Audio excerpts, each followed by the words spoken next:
কোরবানি ঈদ মুসলমানদের জন্য এক গুরুত্বপূর্ণ ইবাদত। এটি শুধু একটি উৎসবই নয়, বরং ত্যাগ, আনুগত্য এবং আল্লাহ তাআলার সন্তুষ্টি অর্জনের এক মহান মাধ্যম।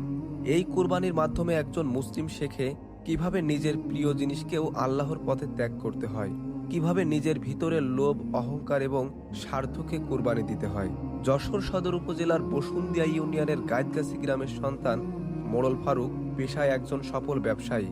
বর্তমানে দুবাইতে ব্যবসা করছেন। দূরে থেকেও নিজের শিকড়কে তিনি কখনো ভুলে যাননি। নিজের এলাকা, নিজের মানুষ সব সময় তার চিন্তায় থাকে। বাস্তবতার মাঝেও তিনি গুরুত্ব দেন তার ধর্মীয় দায়িত্বকে এবং সমাজের প্রতি তার দায়বদ্ধতাকে। গত কয়েক বছর ধরে প্রতি কুরবানি ঈদে তিনি 10টিরও বেশি গরু কুরবানি দিয়ে আসছেন এবং সেই কুরবানির মাংস বিতরণ করা হচ্ছে কয়েক হাজার মানুষের মাঝে। এই মাংস শুধু খাবারই নয়, এটি অনেক পরিবারের জন্য ঈদের আনন্দ, একটি হাসি, একটি স্বস্তি। যেসব মানুষ হয়তো নিজেরা কুরবানি দিতে পারে না, তাদের ঘরেও পৌঁছে যায় এই ঈদের আনন্দ। ইসলামে কুরবানি শুধু পশু জবাই নয়, এটি হযরত ইব্রাহিম আলাইহিসসালামের সেই মহান ত্যাগের স্মরণ, যেখানে তিনি আল্লাহর আদেশ পালনের জন্য নিজের সবচেয়ে প্রিয় জিনিসকেও কুরবানি করতে প্রস্তুত ছিলেন। এই শিক্ষা আমাদের মনে করিয়ে দেয়, আমাদের সম্পদ, আমাদের সামর্থ্য সবই আল্লাহর দান এবং এর মধ্যে গরিব, অসহায় মানুষেরও হক রয়েছে।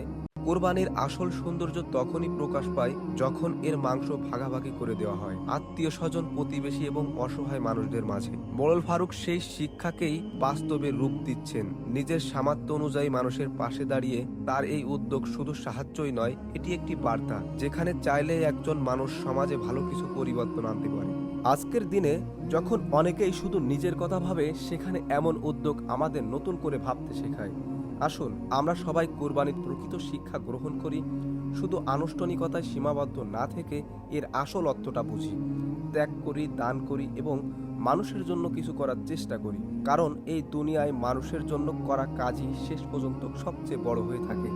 আর আল্লাহর কাছে সেই কুরবানি সবচেয়ে প্রিয়, যেখানে থাকে আন্তরিকতা, তাকওয়া এবং মানুষের প্রতি সত্যিকারের ভালোবাসা।